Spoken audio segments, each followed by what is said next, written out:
What's up guys, and welcome back to the channel, and today we're getting into some creepy Reddit threads. Today's stories and Reddit threads are disturbing, weird, terrifying, and just super interesting, so you'll want to stick around. And yeah, today's threads are insane. We've got some news articles and 911 calls we're going to get into as well that go along with the stories, and they're just crazy. And I appreciate you stopping by and clicking on the video. And please consider subscribing to the channel. The channel's goal is 1 million subscribers, and consider liking the video while you're down there. It means the world. And this will be a long enough video already, so sit back, relax, grab a drink, grab a snack, and without further ado, let's get into some creepy Reddit threads. My friend went missing in June 2020. His skeletal remains were found 1 year later. Police never told his family he had called 911 and stated his location. We would have gone there to find him. He could have still been alive. My friend Kyle Donovan went missing in June 2020. A missing persons report was filed the next day in the city of his residence, Olathe, Kansas. A little over a year later, his remains were found by a KDOT employee.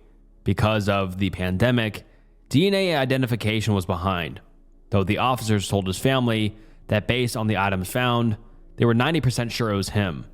At that time, the police also informed his mother that he had placed a 3-minute 911 call the night he went missing. He clearly states his location, but they never went to look for him. They didn't cross-reference the missing persons reports with the unresolved 911 call so that they could have given his mother his actual location. We searched on foot and with a drone for him, where he had told his brother he was prior to his 911 call. That place, a bridge over the Kansas River, is within seeing distance of his final resting place. We were so focused on the river because that's where he said he was when he talked to his brother earlier. They even threw an 80-pound feed bag off the bridge to watch which direction it went. If KCPD had told us about the 911 call when the missing persons report was filed, we could have gone directly to him. He could have still been alive. Here is a link to a video with portions of the 911 call. It took 8 months from the time of the body's discovery to finally get the positive DNA results, but the medical investigator ruled his cause of death as inconclusive, even though he clearly states, "They are trying to kill me," in the audio. Something is just so wrong about this. I don't understand how this happened. The police won't give his family any more information because it's an ongoing case, but not a murder investigation. So why the secrecy?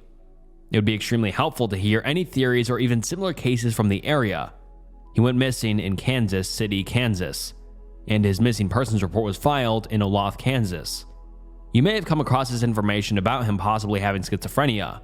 Kyle had a highly stressful job, was in a volatile relationship, and had a past history of drug use. Kyle's mom tried to give every bit of information she could when filing the missing persons report, but deeply regrets ever mentioning that he may have had mental health issues. He had experienced a bout of psychosis years prior that may have been drug/alcohol/stress related. His mom blames herself for the possibility of creating a bias against him and thinks his case may have not been prioritized due to her statement. If you ever read this, Leia, I love you, and it's not your fault. I will never give up searching for answers. Please feel free to Google his name, Kyle Donovan, for more information. Sherry Honeycutt with Fox 4 Kansas City has been a great advocate for him, and there are several stories/videos she has produced with good info too. Thank you. And then the OP links some news articles such as KMBC news article, Fox news article, and a few missing persons articles in a flyer. And then she also links a 911 call, the full 911 call. And I will play it in full. It's disturbing, but yeah, it's just very disturbing, but I'll just play it now so you can just hear how he sounded. I mean, he sounded very sane during it. He was just asking for help, and I'll play that now. 911, the address of your emergency. The rail yard on 18th Street Expressway. What? Say that again? The trail, or excuse me, I'm sorry, I'm in danger. Okay, where? At 18th Street Expressway and I-70, where the train yard is. And I-70, okay. And what's going on there? They're in the city, Some people made me feel like they were my friends, and I honestly feel like my life is in danger, and they tried to kill me, sir. And they tried it, and they tried their hardest, and now I'm laying down like it's a war zone, and I'm right here north side of the rail yard on I-70, right before 18th Street Expressway. My name is Kyle Donovan, D-U-N-I-V. Hold on 1 second. What's your first name is Kyle? Yes, sir. And what's your last name? D-U. Okay. Go ahead. I'm sorry. Donovan, D-U-N-I-V-A-N. And where are you from? Right here in Kansas City. Okay. Kansas City, Kansas, or Missouri? My house, my residence is in Douglas County, south of Lawrence. That's where I rent my house for my 2 children, my sons. Okay, so you got to know some people? Yeah, because I'm trying to leave my wife after 10 years because she won't stop pressing my buttons, and I'm sick of my boys seeing us fight. So I tried to get away from them at work. So these people pretended to be your friend? Well, I don't know, sir. That's why I'm calling you. I don't know the facts for sure, but I know I got you. But you said they're trying to kill you now? No, I don't know for sure. But when I see one of your boys in blue, I'll explain the whole story. Okay. And just so you know, they made me think they were my friends, and they made me think they actually cared about me. So I brought everything that is registered in my name, and I'm not a felon. I have registered firearms, and they have them there. Excuse me, I'll explain the whole story, sir.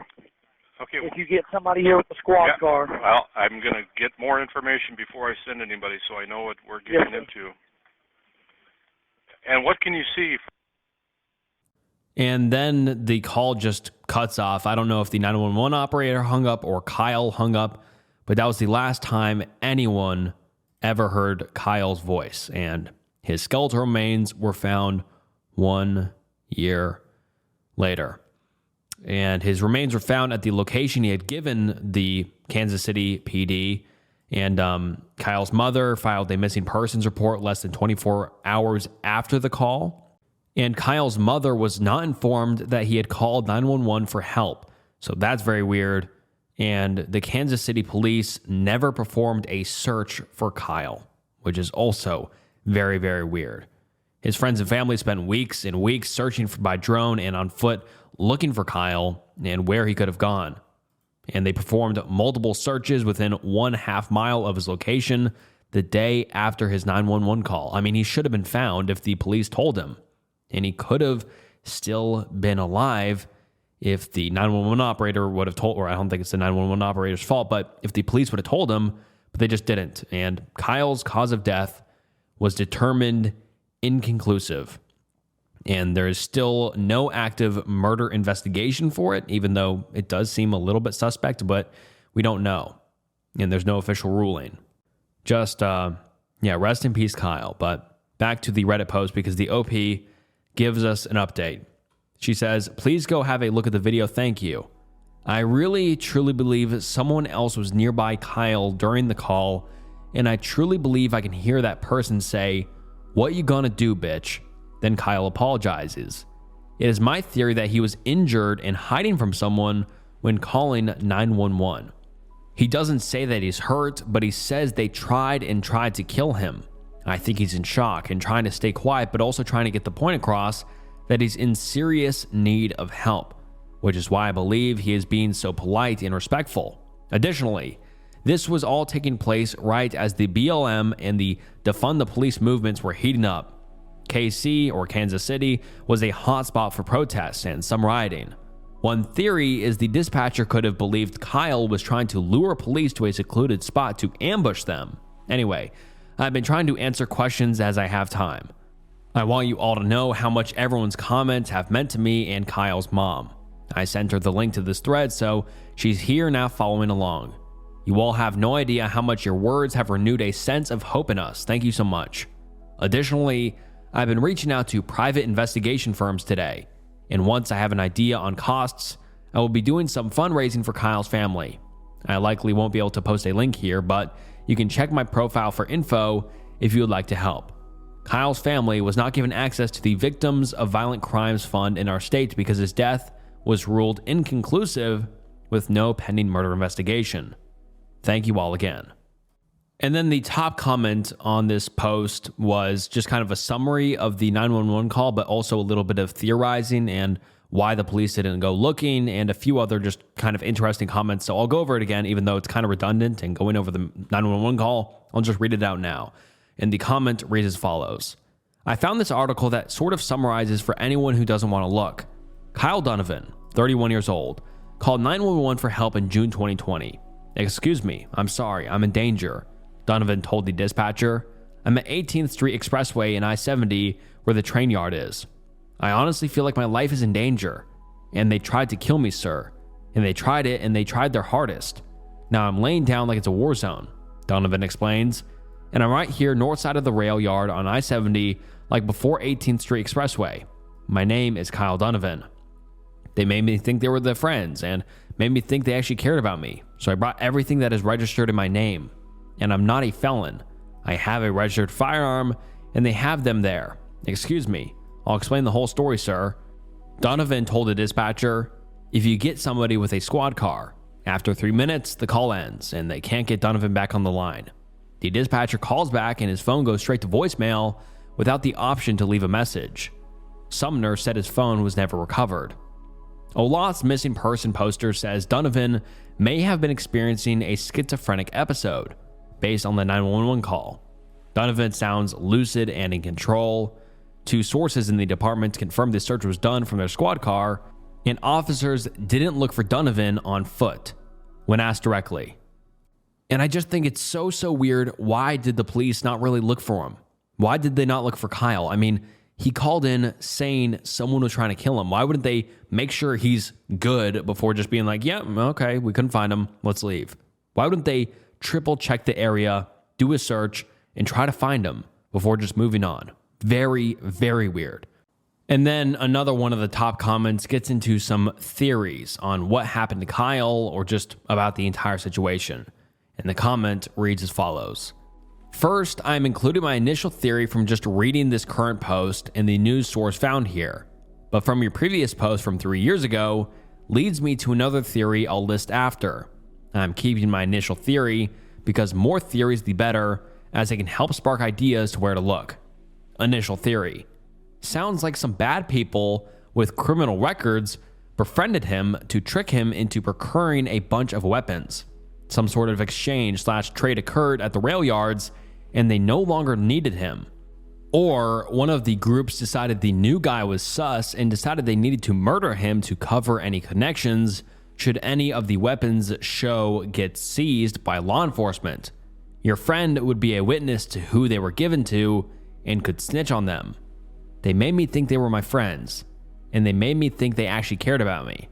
So I brought everything that is registered in my name, and I'm not a felon. I have registered firearms, and they have them there. That was a quote from Kyle from the 911 call. Could he have said bought instead? Either way, I still get the same idea of what went down. Now I'm laying down like it's a war zone. Sounds like there were a lot of weapons there, and he was hiding. Second theory. This one takes into account the information in the 3-year-old post here. I honestly feel like my life is in danger. And they tried to kill me, sir. And they tried it, and they tried their hardest. Now I'm laying down like it's a war zone. They made me think they were my friends. And they made me think they actually cared about me. The they he is talking about, it's whoever's house he went to. So I brought everything that is registered in my name. This is him just sharing that he brought all his important stuff because he thought it was a safe place. But since he is calling the cops and there are weapons present, he is doing the correct thing and giving 911 a heads up that I'm not a felon, I have a registered firearm, and they have them there. Excuse me, I'll explain the whole story, sir. With that, some possible scenarios. Number 1, your friend was very distraught when he showed up at coworker's house.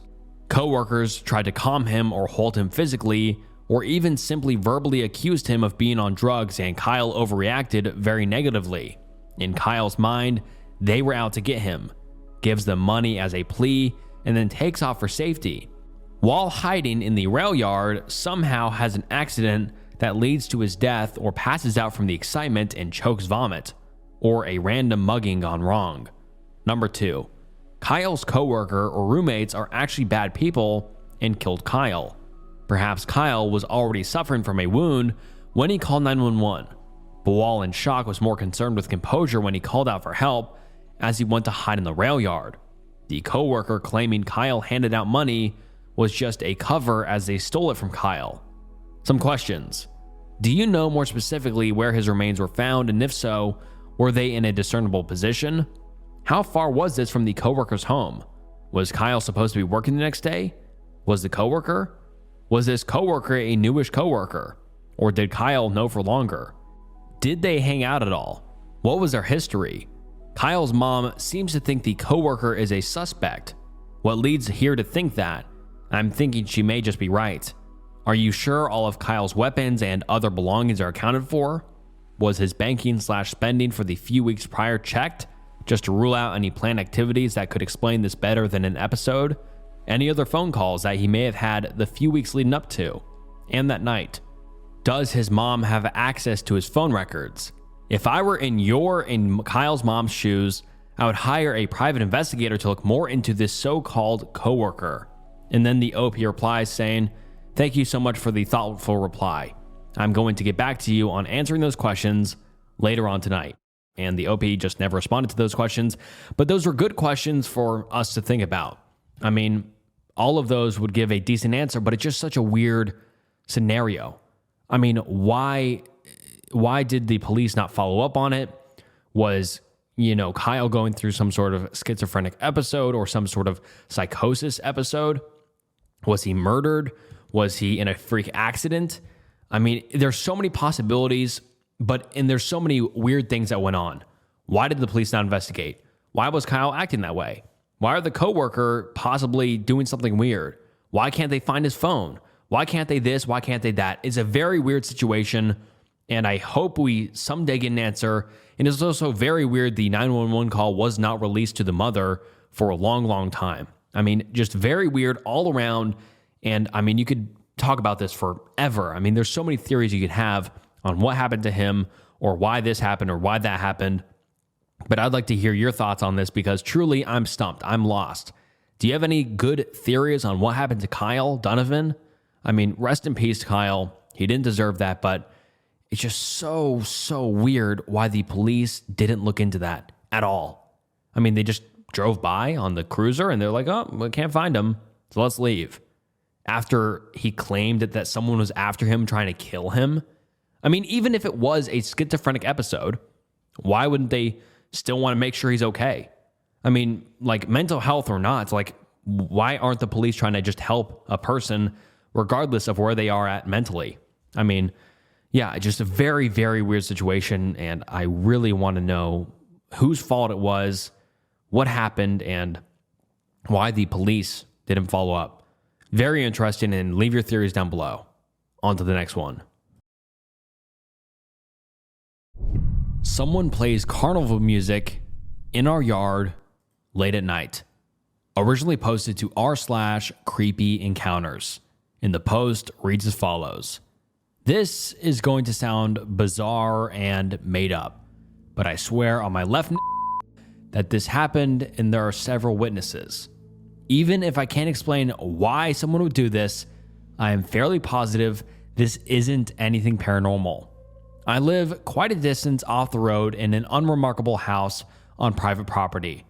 My neighbors are all older family members who go to bed extremely early and whose children are already grown and out of the house.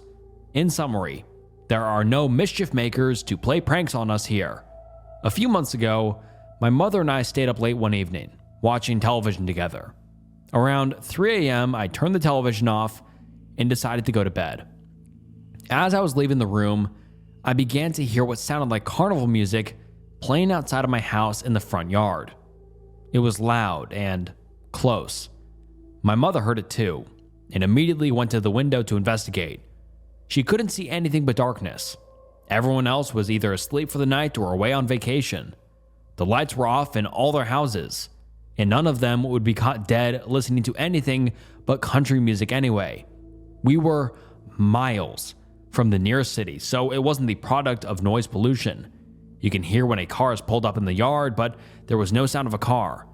The silence where we live is usually deafening. All you can hear is the ringing in your ears. Where did this song come from? Who was playing it? And why? I was very unsettled by the idea of a stranger in our yard playing carnival music. As such, suggests malicious intent. My father and uncle later mentioned that 20 years ago, when my parents first moved in, the electrician had come to install a ceiling light and stopped in the middle of his work, saying he could hear Pink Floyd playing in the front yard. Neither my father nor uncle could hear it. My father is a bit hard of hearing, and my uncle is much older, so they laughed it off and thought the man was insane. But the electrician was freaked out. He kept opening the door and trying to find the source of the noise to no avail. Then it hit me. The song I had heard that night was Pink Floyd's Surus Minor, the part that sounds like carnival music. I played the song for my mother, and she began freaking out saying, yes, that's what I heard. Who the hell sits in my yard at night and 3 a.m. in the middle of nowhere playing the same song, which isn't even a popular song, 20 years later with no car? Where did they come from? They would have had to walk several miles to get out here. Aside from this, the only other strange thing we experience that would suggest an intruder, we feel and hear knocking on the living room window late at night around the same hour. Sometimes so intense that the entire wall of the house is rattled and it sends the couch against it into a reclining position. There are no nearby trees to tap the glass, and no animal except a human could possibly reach it. Fortunately, this has stopped over the last few weeks. Update 1. Several months ago, I posted about my experience with an unwelcome visitor who knocks on our windows late at night. If you'd like to read that post first, here's the link to the original. This is an update on the situation, as many people have requested. Shortly after my first post, I had almost convinced myself our intruder was gone when, as I was staying up in the early hours of the morning to finish a bit of homework, I heard a noise in the yard just outside my bedroom. I sat there listening, but could only detect something like machinery. It was not a sound that I recognized. I couldn't imagine what was causing the noise unless the air conditioner was misbehaving. But once it had quieted down, I finished working and went to sleep. About 2 nights later, I heard loud grinding around the same hour, but again, could not determine the source, however alarming the volume was. The following morning, my father discovered someone had sabotaged our air conditioning unit by first removing a piece of its inner machinery and later throwing it into the fan while it was spinning, effectively destroying its blades and a few other pieces. The part had presumably been taken the first time I was disturbed by activity in the yard and thrown back in the second time. I noticed it only because the outdoor unit is mounted against my bedroom. We thought initially that the piece, and forgive me for my ambiguous language, as I'm not technology savvy, had loosened by itself and broken down. But we called a repairman, who begged to differ. He was surprised by the degree of damage and insisted he had never seen it happen naturally, suspecting someone had removed several screws and tampered with the unit. He thought my father had attempted to work on it and cause the trouble, but of course, he had not. A few days after the damaged parts had been fully replaced, my mother was leaving for a doctor's appointment when she began yelling and called the family into the yard. Our electric box was opened in the night and left ajar as if someone had been trying to find a wire to cut our electricity or disable a suspected indoor security system. We had been outside several times since the repairman finished the work, and we are certain he closed the electrical box, if he ever even opened it. We have weathered several severe hurricanes here, and winds are not strong enough to open our electric box. A person had to have done it. Weeks passed without incident, my parents opting to overlook these concerning happenings. My father tried to explain the air conditioner as a freak occurrence. They purchased a new gun and did little else. Towards the beginning of the summer, my grandfather mentioned that, a couple weeks prior, when we were on vacation, he'd seen a red Jeep drive the lengthy distance from the road through our private property to our house in broad daylight. He didn't recognize the driver, but approached and questioned him. The man claimed he was looking for a woman that lived in a trailer. The person he claimed he was looking for had the name of a family friend that lives hours away from us.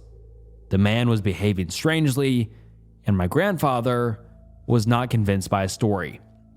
He ordered him to leave immediately. Our family that lives around us on the farm is reinforcing their doors, installing extra locks, and keeping their children out of their yards until we find out what's going on. They won't even let them walk home from the bus stop anymore. I had stopped worrying over it as much because I've been preoccupied with moving to a new state, but the old knocking returned this evening at 10 p.m. My parents were watching television together when they heard it. They turned on the porch light and peered at the peephole of the back door to investigate, but saw no one. At 3 a.m., I was awake watching television when it sounded as if someone forcefully punched the glass of the usual exposed window. I covered it with a blanket as I always do. An hour after I covered the window, I began to hear loud noises from our back door porch off of the kitchen, as if someone had stepped onto it. However, it was briefly lived. They apparently weren't walking around, but simply standing there. About 10 minutes after, I heard yet more knocking, except this time, it wasn't on the exposed living room window, but further down the wall the window was on, next to the couch. It was 3 knocks, forceful enough to rattle the wall a bit, but not so much the couch moved. This is more alarming because it suggests the trespasser lingers here for several hours at a time, posing many questions. Are we being watched for an opportunity to force entry? Hasn't the opportunity already arisen in the past and they never took it? Are we being stalked? Do they gather here to drink and get high on the property and then decide in their stupor it'll be funny to antagonize us? Why is it only our house that is targeted and not the other houses on the farm? Why do they walk several miles to come here? Their behavior is escalating. Will they eventually take things further? I woke my mother and we sat awake together until the sun rose to keep watch. We compiled a list of happenings here that suggest our trespasser visits more frequently than they knock, despite no one in the family smoking and anyone who does smoke living too far away for us to smell it. We often deal with the strong scent of a cigarette around windows or the front and back doors of the house. This happens at our bedroom windows with alarming regularity. Other times, it's strange cologne or a chemical stench, like a fresh perm. We of course remembered how my aunt's dogs will bark intensely at odd hours of the night, like they do when a stranger visits, and the motion detecting yard light has previously come on when no one is home at my grandfather's. My mother and I are going to walk around the perimeter of the house in the morning to look for cigarette butts, and we'll try convincing my father we at least need security cameras outside, even though I think we should involve the police at this point. He's been too indifferent to everything that has happened, and it makes it challenging to be proactive about our safety. And then, before we get into the next update, there was a few interesting comments on this second update. Some commenter said, I work closely with law enforcement. You might be dealing with crystal heads, and I know it's annoying I can't say the real word, but you understand what I'm saying if I say crystal with drug. And then she continues, based on the information presented in both posts, starting with cigarette/chemical smell. You mentioned a strong, fresh perm aroma. That smell is most likely crystal. It might also smell like sweet burning plastic. As for the cigarette smell, crystal addicts are notorious chain smokers. Pink Floyd track. If it's constantly on repeat, then it might be someone who needs a constant familiar sound. Crystal causes visual and auditory hallucinations that leads to severe paranoia and psychosis, which might be why they keep playing that song. Next, sketchy dude in the red Jeep.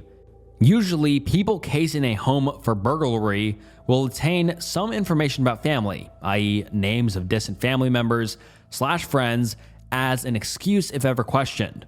In your post, you mentioned that the opportunity for burglary has risen and not ceased, suggesting that they're watching and waiting, but not interested in regular theft items, for example, money, jewelry, iPads, TVs, leading me to broken AC unit. Sabotage would be anyone's first guess, but most likely they would be looking for copper. Depending on your AC unit, some higher end units actually have gold pieces instead of copper. However, both are valuable for resale. Tampered electrical box.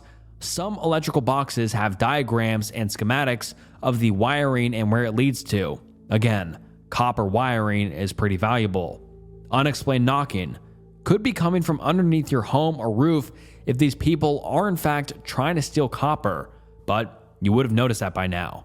But they might be hiding something on your property, which would explain the knocking by either forcefully inserting/retrieving from hiding spot. Lastly, no sounds of vehicles approaching. You suggested they walked, which might not be too far. My theory, these people are more than likely cooking crystal somewhere off of your property, possibly in an RV like Breaking Bad, or more likely in the trunk of a car. Your home might be the closest structure to their cook site. They possibly started entering your property to steal water from your garden hose, but their activities escalated because there was no apparent sign that you improved your home security. Again, this is just a theory based on the information presented in both posts. A very interesting theory by the commenter and a well-written post, and then the OP responds to this saying, "This is an almost perfect explanation. Thank you so much. While there aren't a ton of places to have an entire crystal lab on the property, suggesting it's an offsite, there are many places where things could be hidden, including under our house. The crawl space is accessible from the outside. We distinctly hear the window receive an impact, though, and today as I walked around the perimeter of the house, I discovered that the netting on the window, and no others, has a huge rip in it from something hitting it. My dad claims it has been that way since I was in junior high, so the knocking itself may have been going on for a lot longer than originally thought. No one stayed up late enough to really notice it, though, until I became an adult. Additionally, we know that druggies used to get high in the fields a few miles away, because one wandered here while high on crack when I was very little and asked to use our phone. I'm not sure if that's related or not because the man is now in prison for assault, but we know nothing of the friends he was with. In your professional opinion, should we call the police? I don't think we can prove that a crime has been committed yet, with the exception of the air conditioner tampering a few months ago. But your ideas sound so spot on that I'm very concerned something worse is bound to happen. I'd award you gold, but silver was all I had." And then the commenter comments and replies to the OP saying, "You're far too kind to give me silver. You humble me. You are absolutely correct. A crime technically has not been committed. The most the authorities will do at this point is recommended you get security cameras installed, which is a good idea. Ring doorbells for both the front and back doors. However, that's simply to prove anything wrongdoing. I recommend you get motion detected floodlights along with the cameras. Another theory just came to mind. They are possibly stealing/using your electricity to power their cook sites, which explains the tampered electrical box more. These people might not be going anywhere unless caught or scared off. Buy a new lock for the electrical box and chain it closed as well. Some say a large dog will make any trespasser second guess themselves, and as a large dog owner, I agree it works. But Stinky is a part of the family, so I wouldn't put him in any danger I wouldn't face myself. But discharged ammunition rounds scattered on the property is my personal choice for intimidating trespassers. Also, familiarize yourself with the firearms in your home, storage, accessibility, reloading, and aiming. I read a comment suggesting a booby trap. I do not endorse such a method, but a bear trap placed in the inside of your crawl space underneath your house is not considered a booby trap, especially if the yard is well lit, hence the floodlights. I also read your concern of a trespasser suing if harmed on your property, which to an extent is true. Fortunately, if the trespasser is harmed in your crawl space, is easier to prove malintent. Simply enough, they are not a repairman, and there's no reason a repairman would be working at that hour and unannounced. You need to show that you're not afraid, and if any does decide to trespass/tamper, it won't be easy. And then the OP replies to this saying, "The motion detecting light is a really good idea. The one at my grandfather's goes off when no one is supposed to be home. Someone stealing our electricity also makes sense. I'm still wary about placing booby traps because my aunt lets the one well-behaved dog she has visit during the day, and I don't know if she climbs under the house sometimes. I wouldn't want her to get hurt. I'd also worry about the toddler that lives on the farm getting away from his mother and climbing up under the house if they were outside together. And yeah, I would agree with the OP. I don't think placing booby traps is the best idea, but cameras and the floodlights, probably a good idea. And that was a lengthy comment section. So let's get into the update 2. I've previously made 2 posts about a person that visits our yard late at night in the early hours of the morning to harass us. They stand on the porch, tamper with our outside appliances, beat on the windows, break into our electric box, and repeatedly play an obscure song by Pink Floyd called Cirrus Minor. This has been going on now since before I was born. I am currently 21 years old. This is the resolution to that situation. We believe the culprit has been apprehended and arrested. If you'd like to read my previous posts about this experience, here they are in chronological order. Despite the insistence of myself and other Redditors, my parents never installed security cameras. My father remained resistant to the idea, most likely because he wasn't willing to admit that something was amiss. In the beginning, he complained about the cost, the possibility of hackers, and the difficulties with mounting a camera. He eventually promised to borrow someone's trail camera, but he never broached the subject with them. I moved to another state, and the need for the camera was no longer at the forefront of my mind. But when I remembered and received my new debit card after some unfortunate identity theft, I offered to pay for one. I told my father that I would personally buy a camera or 2 and have them delivered. Only then did he confess that he was afraid of seeing something spooky on it. He had the childlike idea that if he never saw anything happening, the problem would resolve itself. Despite all odds, the problem did resolve it. Not long after I moved out, my grandfather, who lives in a separate house on the same farm, came home to find police cars in his driveway. An officer approached him and asked if he owned another house on the farm, and he needed to speak to the landlord about his tenants. The house in question is occupied by a late relative's widow, who has a lifetime estate. My grandfather explained that the property is a part of the farm, which is owned collectively by him and his daughters. Because of this, he was permitted knowledge of what happened there. The officer explained everything. Apparently, the widow, who is quite old and infirm, used the death of my relative as an excuse to move in her chronically unemployed, drug-addicted family, among them her daughter, her son-in-law, her son-in-law's brother, and her nephew, because they don't own their own separate cars, and we seldom visit the widow. She stinks and is generally unlikable, so we social distance around her before the pandemic ever even began. This transition went undetected. Shortly before my grandfather had returned home that day, the police responded to a 911 call from the widow. Her nephew is apparently involved in a gang and has violent tendencies. Some conflict arose in the household, probably related to how many drug addicts were stuffed together under a single roof for 24 hours a day. All we were told is that the nephew was becoming violent. When the police arrived, they realized there was an outstanding warrant for his arrest.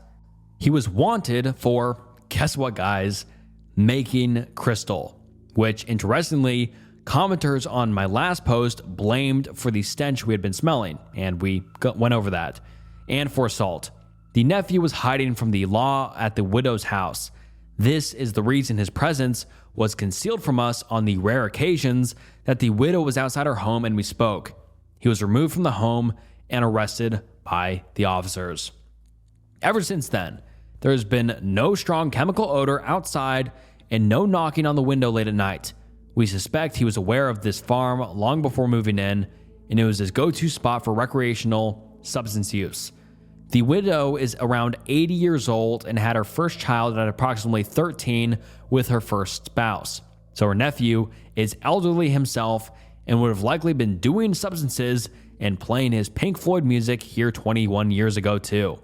We're thinking he would occasionally spend the night at the widow's house over the years and walk towards the fields near us to do substances, it makes sense since we never heard a car accompanying the knocking noises because he doesn't own a car, and the house is not far since it's a part of the farm. The only incident that remains unexplained is the man who drove to our house when we weren't home and asked my grandfather about a family friend that lives hours away. I wonder if they were looking for the crystal head and were told to give some sort of code to make sure he was at the right house. The name could have just been a coincidence. I had an internet incident a few months ago that suggested some stalker-ish activity, but that is probably unrelated. I apologize for updating you all so late. I'm satisfied with this explanation since there's been no repeat occurrences after his arrest. And wow, that was a 21-year story that was not really solved. I mean, not a 21-year long Reddit post, but still, that guy has been making crystal around that house for 21 years. Crazy, crazy story and super creepy. I mean, it started off with just hearing the circus music, and yeah, that was creepy in and of itself, but then someone knocking on the windows, that always freaks me out, and all these other things. That was a crazy story. Good job on the commenter who guessed it was a guy making crystal. Crazy guess, but good online detective work. And yeah, I really enjoyed that story and that thread. It was unsettling, but luckily it's resolved, and hopefully that guy doesn't come crawling back making crystal under the house once again. But we'll have to see. Was I kidnapped as a child? Originally posted to RBI and posted on August 12th, 2024. And the post reads as follows. I believe that I may have been kidnapped when I was little. There's a part of my life that is completely blank in my mind. I don't remember anything from the time I was 5 to 6 years old. I remember things from when I was 3 to 4. I'm currently 21. The only thing that I remember from the time of 5 to 6 is myself crying in a dark room with only a TV with a few old VHS tapes. Every time I've asked my mother about it, she'd always change the topic and never answered me. She passed last year, so I never got a definitive answer. I tried searching my name on Google, but nothing shows up. I've been trying to get in contact with family members from around that time, but either they don't have social media or don't reply to my messages on Messenger.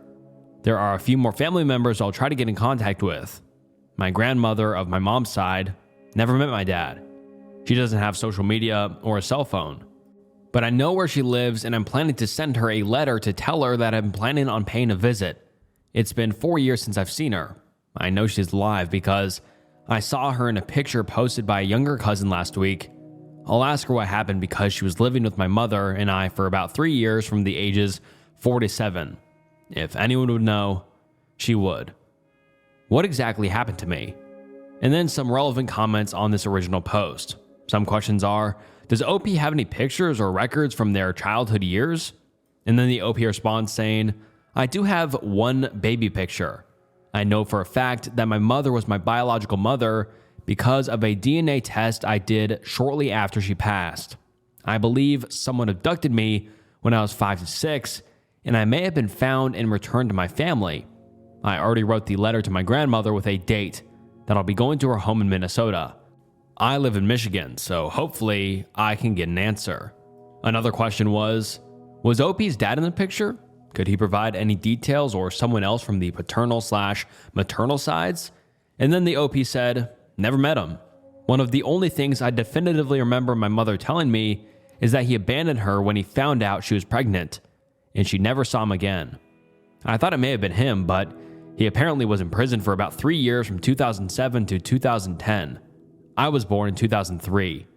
And the time of his prison sentence happened at the same time of when I was 5 to 6, so if I was kidnapped, it couldn't have been him. It is possible, but my mom had a good relationship with most of my family. I know for a fact I can get some answers from my grandmother, so I'll update in around 2 weeks when I visit her. Another question was, could OP be sure that it happened when they were 5 to 6?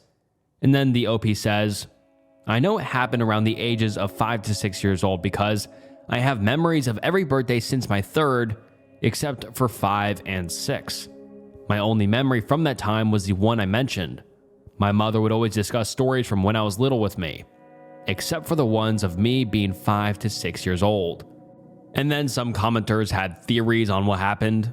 Someone said, maybe you were put in foster care for a time.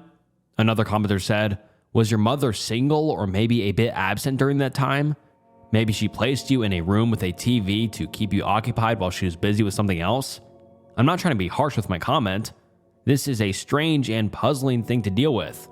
Maybe you can have some counseling and talk through some memories. And then the OP gave us an update on August 26th, 2024. I visited my grandmother yesterday. I'm staying in her guest room, and she told me what happened. My uncle was a severe drug addict and was always trying to get high. It turns out I was indeed kidnapped by him in broad daylight. He picked me up in the front yard and multiple neighbors saw him. She told me that I was missing for a single afternoon because my uncle was dumb enough to bring me to his home, which was 20 minutes from town.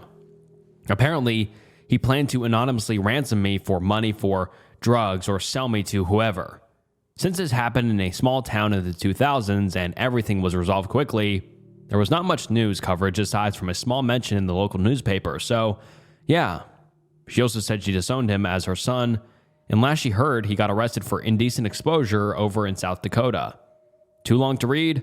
My family is fucked up. And then some comments from this. Holy shit, what an update. I'm so sorry that happened to you, OP. I guess at the very least now you have answers and won't have to question those memories anymore. And thanks for updating us as well. We don't always get that here, haha. And wow, what an insane post and story, but I just don't understand why OP's family wouldn't tell the OP. I mean, he's 21 years old. I feel like they'd be like, hey, by the way, you got kidnapped, instead of just kind of trying to sweep it under the rug. I mean, I know it's upsetting, traumatic, and weird, but still, like, I feel like it's weird that the family just never told him that, hey, you were kidnapped for a day or two back when you were 5 to 6. I don't know. That's just very weird and interesting, but at least, OP's fine and didn't get sold off to some other drug addicts, but very, very interesting post, and on to the next one. On Wednesday, July 22nd, a coworker of mine abruptly up and left work before the end of his shift and hasn't been seen since. 1 week later, a text message is received from him containing only these 3 photos. Does anybody recognize the locations shown in these photos? I work at a lab that makes prescription eyeglasses in Northern Ohio. Last week, Wednesday, about 6 hours into our 10-hour shift around 7:10 p.m., a coworker of mine got up from a station in a hurry, left his bag with personal belongings at his desk, iPad, Bluetooth headphones, a prescription, phone charger, a book, and a couple other knickknacks, and walked out the door and didn't return. No one's seen him since. Some of my other coworkers thought he was just sick of the long hours and decided to quit, but that just doesn't make sense why he'd leave behind his personal belongings and not say anything. We tried calling him that same night, but his phone would just ring until it went to voicemail. And by the next morning, his phone was turned off. My boss said he got a hold of his mom and that she hasn't seen or heard from him, but didn't seem too concerned as she had said he had a history of living somewhat of a nomadic lifestyle in his past. She thinks he may have relapsed and owed some money or just ran off with some girl. Apparently, they aren't very close and don't have the best relationship. I know he had a history of drug abuse, but from everything I've gathered in the 2 years that I've worked with him, he cleaned his life up after an arrest in 2014 or 2015 for drug possession and had been clean since. He always acted normal around me and seemed to be living a productive life. On the subject of the pictures, a couple days ago after work, I received a group text message that was sent to me, 2 of my other coworkers, and 6 other numbers I don't recognize. It was from him and contained the 3 pictures I linked. No text. I tried calling and it rang once, then went to voicemail. When I called again, it went straight to voicemail. This whole thing had me feeling very uneasy, and I don't know what to think of it. Does anybody here recognize the location of where these photos might have been taken? And let's get into the photos. The first photo is just a picture of the side of a big building and then some sort of shed with a ladder, it looks like, tucked away. I mean, just like a I mean, not a crazy picture or anything, just looks like someone in an alley took a picture. The second photo was a quick flash photo. It looks like of a sidewalk with a X on the floor and some grass. And you can see his foot in the bottom corner, I assume. And then the final photo is just another sort of quick photo. I mean, none of these photos were like staged and set up. They seem like they were just almost taken on accident. And the third photo looks like some sort of parking lot or back alley, loading dock, and then maybe like a, nighttime light in the distance. And yeah, it looks like it's behind a warehouse or something like that. But to me, this just seems like, it's almost like a butt dial pictures, or like you just accidentally took photos, sent it to someone, or like mental illness or something, because it's just is so random and weird. And yeah, none of these pictures seem very cryptic or like they have an answer to it. Very interesting though. And then the OP didn't give us an update on this for a long time, but then they posted an update on missing coworker. And the post reads as follows. I posted here back in July about a coworker who up and left during his shift, leaving behind several personal items and not telling anyone where he was going. The next day, me and several other people received a text message from him containing 3 blurry pictures of an unknown location. I received several good recommendations on what to do, and ultimately the thread was closed by the mods. Today, when I logged onto my Reddit account, I was surprised to see a ton of messages and chat invites. Apparently, Nexpo made a video about my story, and several people are understandably curious about any updates. I wish I could say we found him, or at least close up any loose ends, but I can't. Shortly after the thread was closed by the mods, a police report was indeed filed. However, in mid-September, I was one of several people that were laid off from the lab we were working at, so if there were any updates on his case after that time, I am not aware of them. I've done several searches of his name since I left the company to see if any media outlets reported on him, but I personally haven't been able to find anything.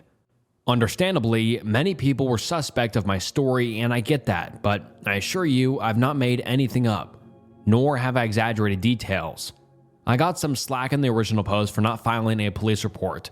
I realize now that even though nobody else was willing to, I should have stepped up and done it myself. At the time, my perspective was that because I don't know this guy on a personal level, outside of work, it really should be up to someone closer to him to do that, but rest assured, a report was filed. I'll try to answer any questions you guys have.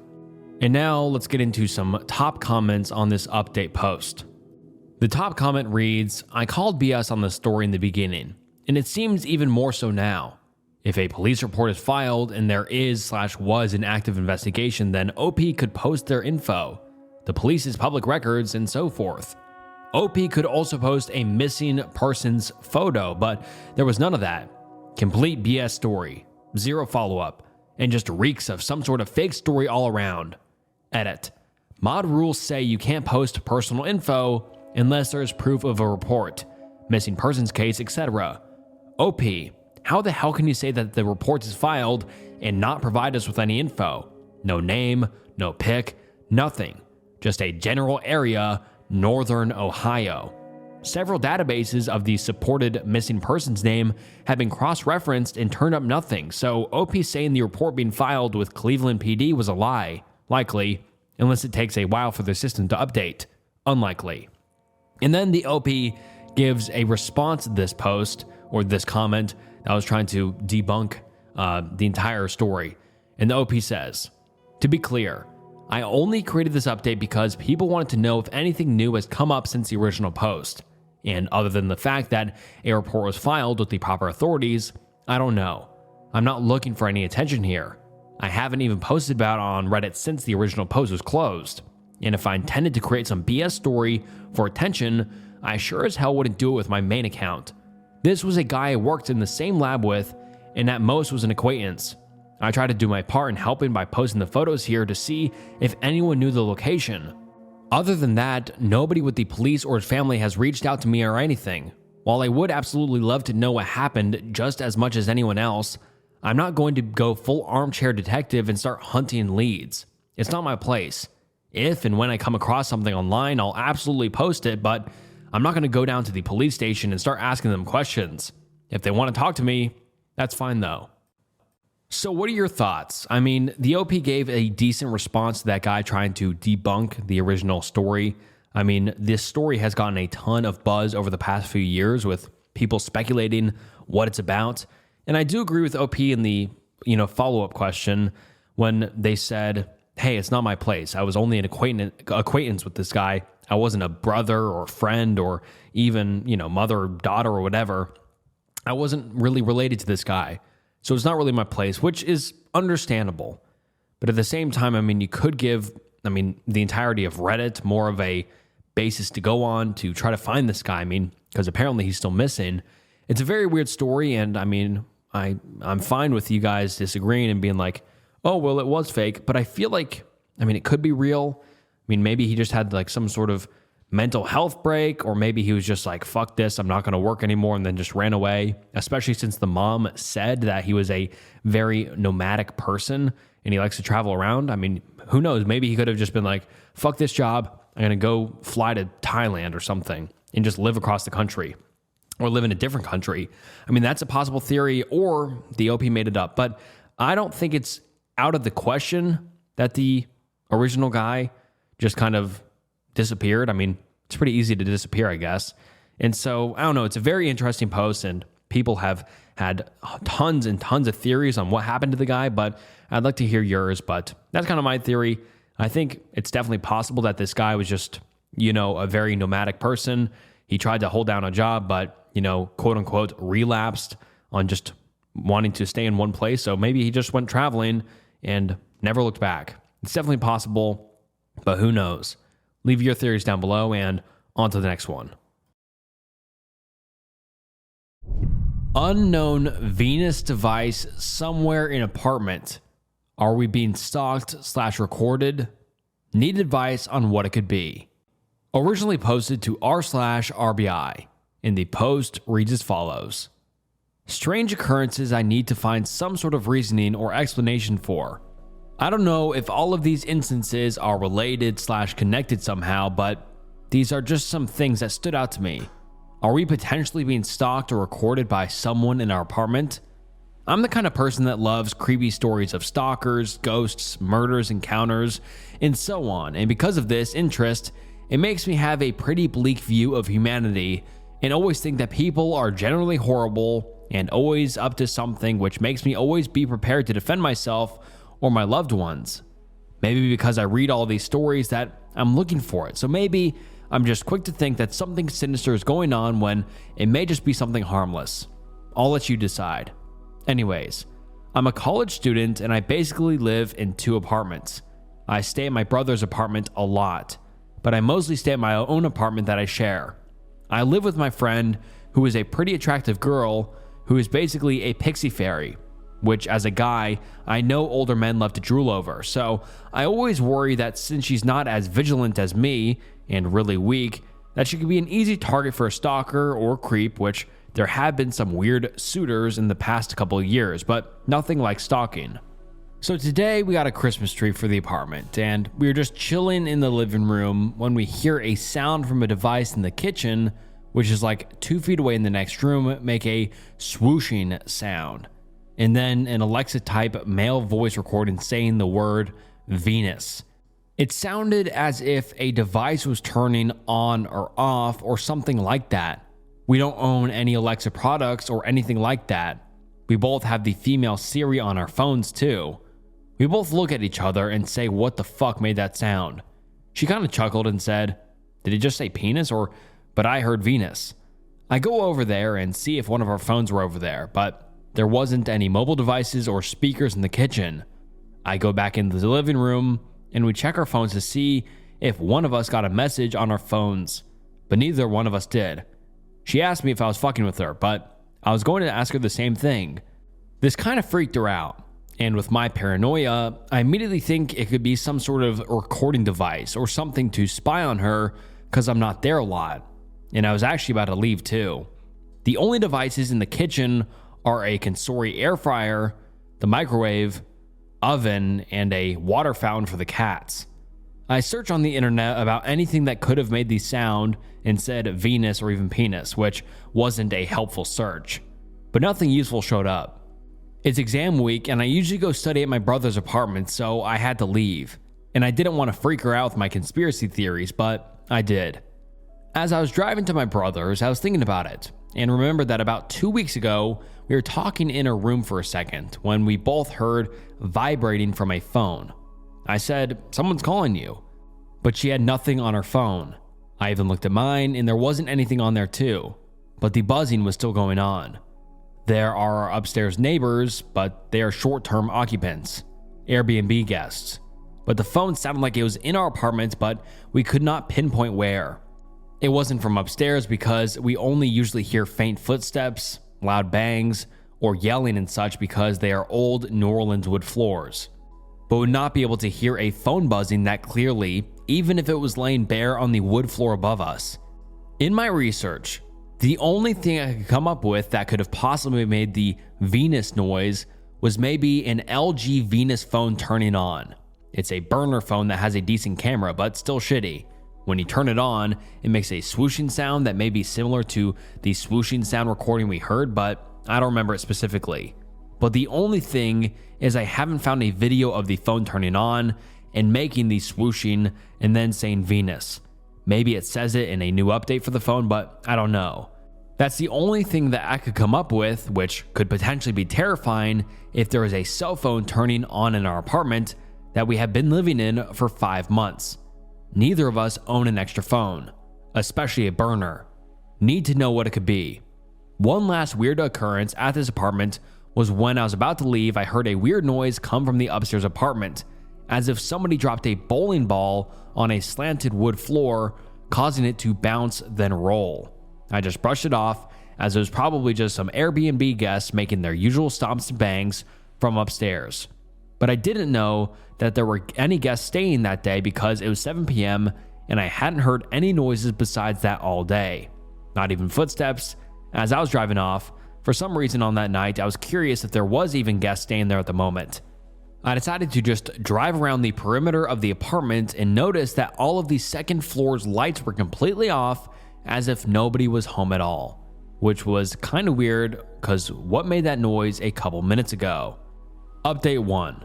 So it also just dawned on me that all of these occurrences only happened at night right before I was trying to or about to leave the apartment.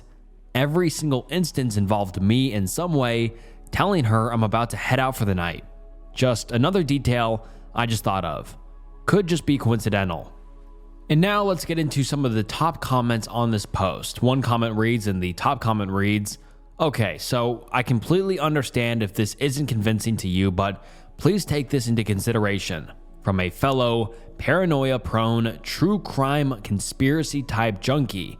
But upon reading your post, I feel quite certain I know the answer, as I experience this exact same phenomenon currently. I live in a 1950s house, and for some odd reason, only in one particular spot of my basement, I can hear someone's phone vibrating upstairs in the room directly above, so loud and clear that it actually freaked me out and froze me dead in my tracks the first handful of times I noticed this in recent months. Recently rearranged the basement, so spending extended time in the spot is completely new. And the most bizarre part is, no other sound, whether it be speaking voices, the TV, etc., travels even remotely as much as phone vibrating specifically does. For reference, the floors are carpet over hardwood, and there's solid, knotty pine wall panels in the basement. Not sure if this could be contributing to the sound carrying, but I recall mention of an older structure and wood flooring in near situation as well. I'd bet money you are indeed hearing a phone vibrating upstairs, despite very possibly not hearing other types of sounds carrying nearly as much or at all, because I've concluded this is the cause for me. However, if you're hearing this vibrating and Venus sound continue when the unit in question is seemingly unoccupied to the best of your knowledge, then I'm not so sure my theory holds up for your situation. As in my situation, the phones have to be nearly directly above me for this to occur. The other inexplicable loud thump could be easily explained away by numerous random things, but I totally understand how that can seem notable and worth making a mental note of given other recent happenings you've experienced. That I personally wouldn't worry about unless it becomes a continued unexplainable concern or disturbance. I hope my thoughts gave you something to consider. I hope you find some answers and peace of mind to whatever it is that's going on. And my apologies in advance if I just wrote this wall of text only for others to have beat me to posting the same thing. Didn't have time to scan all comments before typing away. And then the OP responds to this saying, "No, this was helpful. Obviously, I believe that all of these instances are separate, but since these are things that have stuck out to me recently, I left it up to y'all to let me know y'all's thoughts on the situation and how these things can be explained without saying that someone is living in my walls. I would prefer not to think that, but if that drives me to dig deeper on this issue, I will."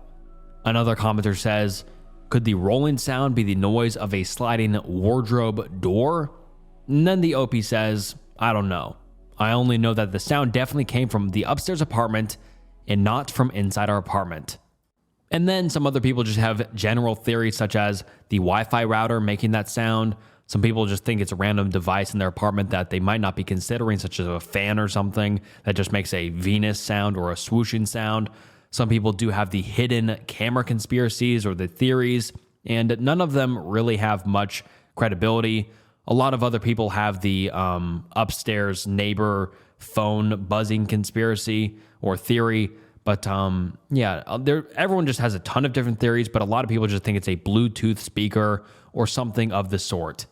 But then the OP gives us an update, and it's pretty disturbing.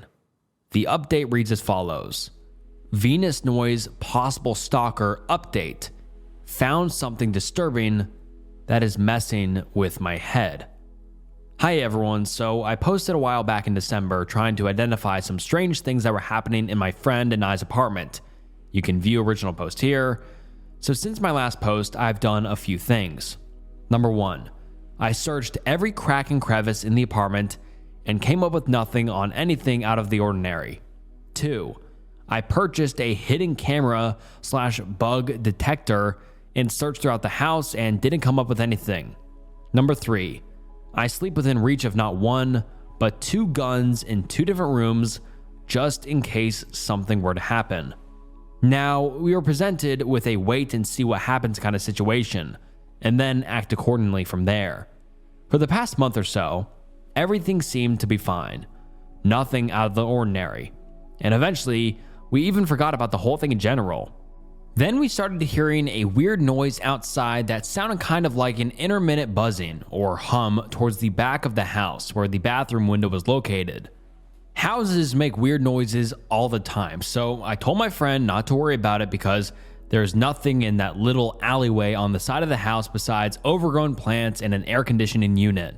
A couple days later, I was smoking a cigarette at night when I started thinking about what that could have been. So I go around the house to check it out. When I turned the corner, I saw a metal bench that wasn't there a couple weeks ago, around the time I made the first post, and checked the house inside and out. A bench is no big deal, especially when you're renting a house the owner is going to store some shit without you knowing. The thing that weirded me out was where it was placed, when there are a ton of places it could have been put. It was intentionally put right up against the raised house, right under our bathroom window. I took a picture of it because something about it rubbed me the wrong way. And then the OP linked a picture to the bench, and as you can see, there's the bench up against the side of the house with the window, which I assume is the bedroom. And so, yeah, definitely a weird place to have a bench. I mean, so someone could be standing there looking inside the window at night or during the day or whenever. Very creepy though. And then the OP continues saying, the thing that weirded me out is that when a grown-ass man like me stands on it, you're at the perfect height to try to sneak a peek through the tiny cracks in the bathroom window's old curtain. When I could see through the cracks, I felt a knot in my stomach. Both of us got a strange feeling whenever showering or using the toilet, as it being fully exposed. I don't know if that's why, but it could explain some of those feelings. I immediately sent the picture to our landlord, and they said that they don't own that bench, so it must have been left from the previous tenants. I know that wasn't the case because the bench wasn't there in December when I did a whole sweep of the house. This really creeped me the fuck out. Who is going back there? And how did somebody place a whole bench without us even knowing? We literally never go back there. My roommate has never even seen the side of the house because there's nothing back there of any interest besides an air conditioner unit and a couple windows. The night I took the picture of the bench, I then moved the bench away from the window and flipped it upside down just to see what would happen. I checked back a week later, and the bench is in the original place I found it, under the bathroom window again, right side up. Fuck that. As of a couple days ago, we immediately set up cameras on the exterior of the house. They cover the door, the whole front porch, and the driveway on the side of the house where our cars are. That also has eyes on one of the entrances to where the little back alleyway, where the bench is located, can be accessed. So we can now see if someone is walking back there at night because the motion sensor floodlight that lights up the driveway does go off in the middle of the night on the most random nights. I stay up late, so I always see it turn on, but figured it was always just squirrels, rats, or even just possums. But the alleyway can also be accessed from the street by just jumping into the neighbor's yard and then jumping the next short fence that separates us from our neighbor without being seen on camera. Now it is just another game of wait and see. I really fucking hope this is just a weird coincidence, cause this is just fucking strange. If there's actually a peeping Tom or a stalker, or hopefully not something worse, then I'm grabbing my gun and going after this person myself. This is nerve-wracking, just waiting out to see what the worst case scenario is going to play out. And this is just insane. I mean, the OP literally just proved that somebody is back there, trying to peek through the window or the bathroom window. I mean, what other coincidence could it be other than a peeping Tom? And let's get into some of the top comments. One commenter says, as someone who has caught a peeping Tom before, here are a few tips I can think of. Number 1, the problem won't just magically disappear. People that are prone to this type of behavior have low self-control and are possibly a loner. This allows them to almost get caught, i.e. flipping the bench is a red flag for them. However, their low self-control / loneliness will cause them to do it again even after almost getting caught / looking over evidence that someone is trying to figure them out / catch them. These feelings are conflicting for the perpetrator as they know the right thing to do is walk away. However, being attracted to the victim, they simply cannot. See How to Catch a Predator videos. When the perpetrator is caught, look at the fear / regret in their eyes. These kinds of people are generally lonely cowards. Number 2, this is probably someone who has an unsuspicious access to your home. It's hard for someone who lives far away to pull off repeated attempts at looking into your bathroom. Try imagining pulling the crime off from their side. If the victim lives far away, they have to move through the entire neighborhood without suspicion. They would have to find a way to park the car / bike they use for transport for an extended amount of time. In order to meet their goals, they could be hovering in that alley for hours, which is hard in a neighborhood in which they don't live / no access to parking without other people getting suspicious of new vehicles around. Take that from the viewpoint of someone who has access with an excuse if they get caught. Your landlord, if challenged, can just say they're doing maintenance, or the neighbor can say they were just outside for a smoke. This gives the perpetrator plausible deniability, something that if they are planning this out. Number 3, don't let them know you are looking for them until you have gathered evidence. I know it's on your mind right now, but it's not the time to go asking questions about benches. In my mind, you have already messed up by flipping the bench / mentioning it to the landlord. If the perpetrator is the landlord, now you have to depend on his inability to control himself to catch him by now. This is going to be a hard pill to swallow, but if you let the predator get wind you're coming, there may not be sufficient evidence to convict them, which could lead to you being stalked / give them motives to do something more dangerous. I'm not trying to scare you, just trying to get you to get some gravity behind the situation. Don't talk openly about what is happening. The perpetrator could be closer to you than you think. Remember, you are essentially hunting a human being that's hunting you. Are you acting more intelligently than they are? Number 4, prepare for the results of your actions. Are you trying to catch / convict them or make them stop? Are you ready to go to court and face someone you may know? Do you want them to just stop, or are you looking for a criminal conviction? Do you have the money to find a new place to live? Can you stomach living next to a predator if they don't get convicted? Or are you still in the area after the incident? I believe you have every right to make this stop. Just get your ducks in a row beforehand and know your goals. Number 5, fight the fear. You are scared, but remember, you have that advantage. If you're trying to make this stop, be loud. Make it obvious that they are not welcome. Yell. It will attract attention to them. Be obvious. The perpetrator could make excuses such as they couldn't have known that I was there, or they're just outside by mere coincidence. Any excuse to justify coming back to reoffend you. They aren't trying to admit they are being caught. The criminal always thinks they are the smartest person in the situation and can't be caught. Okay, now we can cover things that make it hard for the predators to move around your home. Number 1, hidden cameras. Get a hidden camera to cover the area. Just know that they could be a human stalking you and could be watching you put it up. Don't assume that you are smarter than your stalker. Your advantage is not having to hide. They sell hunting cameras for cheap that take pictures of motion detection. Be sneaky with your reconnaissance actions and don't mention it to anyone. Operational security is paramount to success. Number 2, animals. Dogs/cats have better senses than you do. If you are not a fan of owning a pet, find a stray cat, feed it at night/pet it, and put a bell around its neck. You are doing good thing for the cats. Also, it's going to go up to whomever is around your home for pets and food, jingling that little bell. There's nothing more funny than having a fully grown man run from a little cute Jingle Bells cat to avoid suspicion. Dogs will sense the movements outside your window and bark, especially little ones. Number 3, passive obstacles. Put piles of leaves/garden hoses or little things to trip on outside your home. They are trying to be quiet.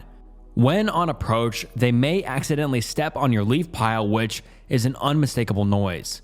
When spooked, the person has to run from your home while trying to be quiet and avoiding obstacles while not looking suspicious. All that adds to the evidence for court you're trying to collect. Number 4, lighting. Light from a window at night makes it a one-way mirror. If you think someone's outside, it's definitely counterintuitive to shut off the light. I mean, it's what makes us feel safe. However, when you do, you will be able to see outside of that window. You could get someone to bait them in and then shut off the lights and look outside. You can probably catch them if you're quick enough, but I realize that this is scary for anyone. Get a motion or switch light that's brighter than your indoor light, which will reverse the refractivity of the window and make it easy to see someone standing there. This will deter the offender, and it also has plausible deniability. If there's a bench out there, you are just being nice to the person using it so that they don't have to smoke in the dark, of course. In conclusion, don't take my advice as legal counsel. Definitely alert the police at some point. I'm not a lawyer, just another bored Redditor that was looking for a new community to join and suggested I come here. I want to help you and the community, and I apologize for the long workup. And wow, that guy had an amazing comment. I mean, he literally laid it out the best ways to catch this stalker, but yeah, great comment. And then the OP replied to this with a short, "Thank you. That's actually very useful." Another commenter said, "Take the screws out, but put it back together only slightly, so when someone stands on it, you're alerted by the loud sound is metal falling over." And then the OP said, "That's a really good idea." And we have never heard from the OP since then. I know, very inconclusive ending. I'm sorry about that. And we have a lot to wonder about and theorize about after this. I mean, we never figured out what the Venus sound came from. I mean, I feel like the OP literally didn't even address that in the update. He just found that the chair is there, and then he's like, oh, well, I guess the Venus sound was coming from wherever. So we don't know where the Venus sound was coming from. We don't know where the buzzing sound was coming from, but we do know that there's someone probably stalking the OP through the window, which is crazy. And yeah, I mean, could OP be, I'm not calling him crazy, but I mean, with the Venus sound and just worrying about a chair, I don't know. This is a very, very crazy thread. I mean, it had a lot of turns and unexpected things happen, and that final commenter really did help outline it for OP on what he should do.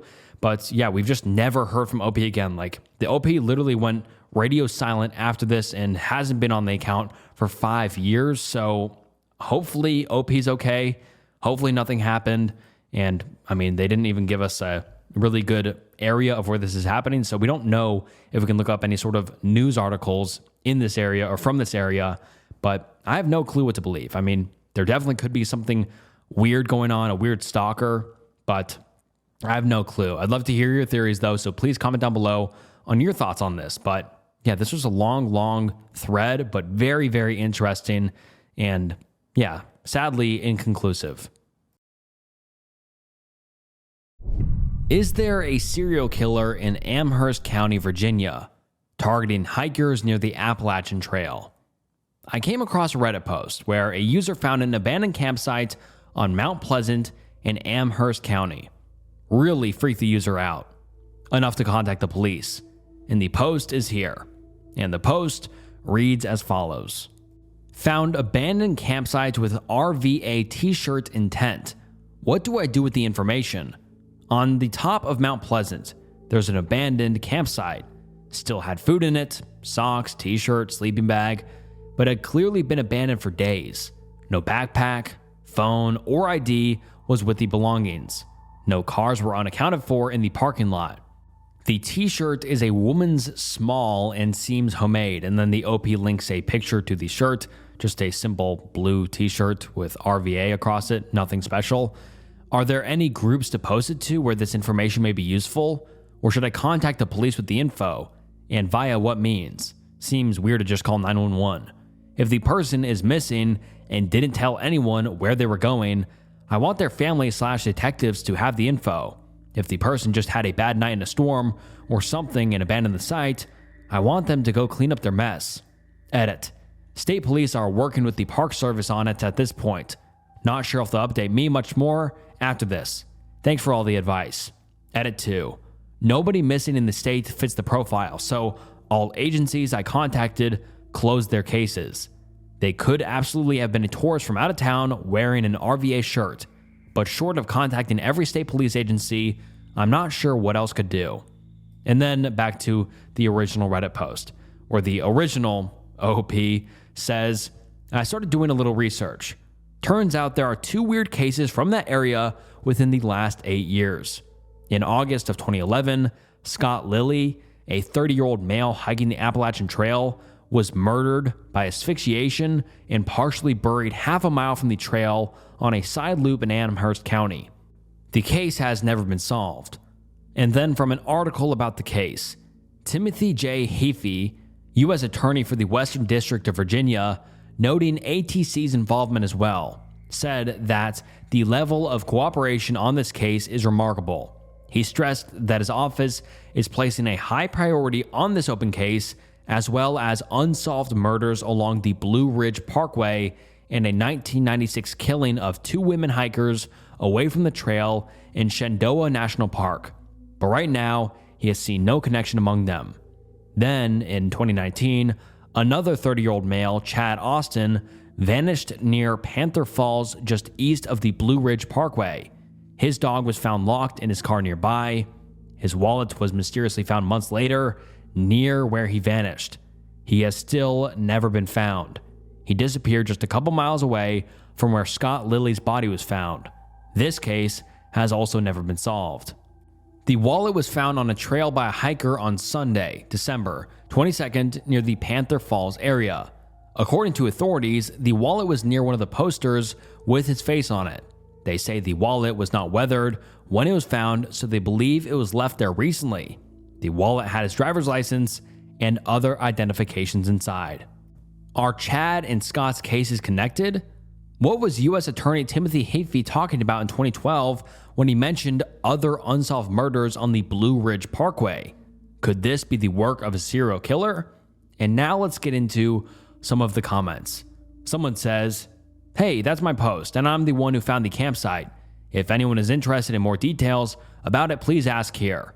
Here's what I know." So the original person who found the campsite actually replied, so that's kind of cool. Let's get into what he's saying. "Saw the tent and got an immediate bad feeling based on the belongings still being outside of it, but the tent being in bad shape. Peeked inside and saw a sleeping bag and immediately thought someone was dead inside it. But after prodding around, I realized it was empty and just looked occupied because it was thick with rainwater from the night before. Inside were socks that had been hiked in, the t-shirt I took a pic of, the sleeping bag, an unopened can of soup or chili or something, an empty water bottle, a Ziploc baggie of crackers, and a bag of Twizzlers. The food was fairly fresh, but the tent had a few small tears and holes in it that looked new, probably from sitting outside untended. Another user said they saw someone in that same spot the weekend prior. I was there on a Thursday, but it was both a man and a woman. There were no male belongings with the tent when I found it, nor a backpack or any ID or anything. The tent had been sitting outside for an estimated 4 days, so it's possible someone took the backpack from the abandoned site, as backpacks are expensive and have decent resale value if in good shape. Nobody has been reported missing in the surrounding area by the description of a smallish woman. When I left, my car was the only one in the parking area, and this section is far enough from the AT that it's unlikely someone hiked there from further away. The campsite made me really uneasy. I've had to bail due to bad weather before, but this looked like someone just casually walked away and didn't come back. Not like they bailed due to weather. It's off of a loop trail that's pretty short too. About 2 miles from car to site and only one parking area. Mostly day hiked versus backpacked. And then under that post, someone asks, have there been any recent developments? Have the police looked into this at all and think it's suspicious? And then the commenter said, multiple departments were notified, including the Park Service, State Police, and both Richmond and Amherst Police Departments, including Richmond's Missing Persons Division specifically. But without any names, I was barely given the time of day. It doesn't match any currently missing people, so they wouldn't really talk to me much. And then the person replied saying, strange that they wouldn't really look into it. It seems bizarre someone would leave their gear like that. I agree.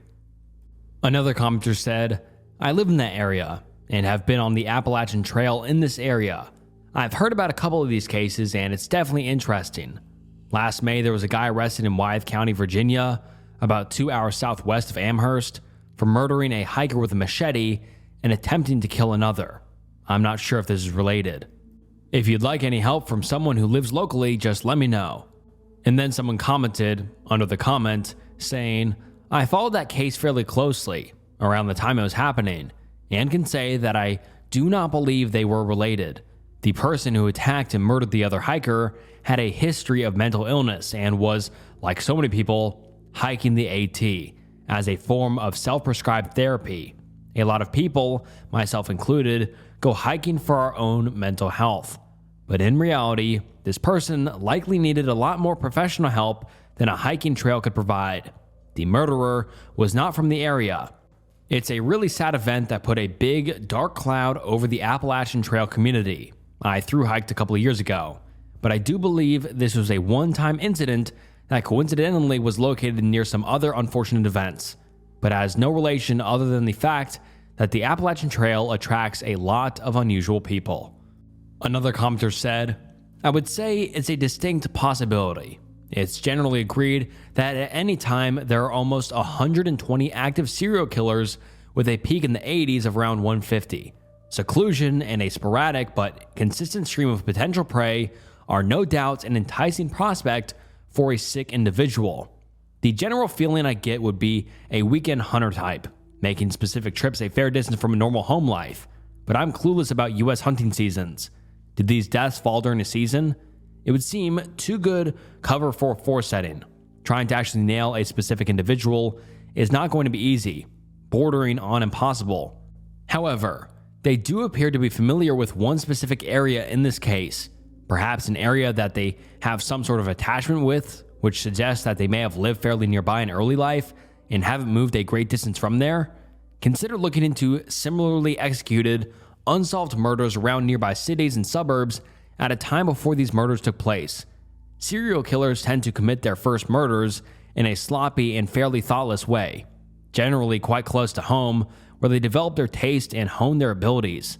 I hope that's helpful in some way. There is a surprising amount of material out there with more specifics in how the FBI goes about tracking down these people, but they aren't able to commit enough time and focus into each case. Keep at it. I'd be interested at how it turns out. Edit. Also, assuming it is a hunter, have a look at hunting clubs within that area. It's a long shot, but I doubt they'd want to put their name into the paper, but you never know.